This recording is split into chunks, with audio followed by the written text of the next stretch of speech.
এক হতদরিদ্র গরিব ছেলে অনেক কষ্ট করে লেখাপড়া করে অনার্স পাশ করেছে, কিন্তু দুঃখের বিষয় সে যখন চাকরি নিতে গেছে তখন কোনো চাকরি নাই। অনেক খোঁজাখুঁজি করার পর সেই ছেলেটা চিড়িয়াখানায় একটা চাকরি পেল।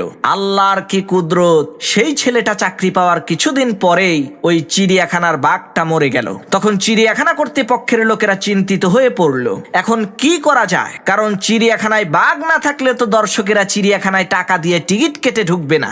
তখন চিড়িয়াখানা কর্তৃপক্ষের লোকেরা বাধ্য হয়ে ওই অনার্স পাশ করা ছেলেটাকে বলল, তুমি যদি বাঘের পোশাক পরে চিড়িয়াখানার বাঘের খাঁচার মধ্যে ঢুকে বাঘের মতোই তর্জন গর্জন দিতে পারো, তাহলে তোমার বেতন আমরা ডাবল করে দেব।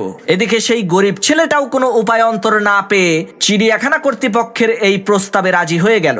নিয়ম অনুসারে যথারীতি প্রত্যেক দিন সে সকালবেলা বাঘের পোশাক পরে বাঘের খাঁচায় ঢুকতো এবং বিভিন্ন অঙ্গভঙ্গি আর কায়দা কসরত দেখিয়ে দর্শকদেরকে আনন্দিত করত। এইভাবে ভালোই চলছিল তার সময়। একদিন হঠাৎ করে সে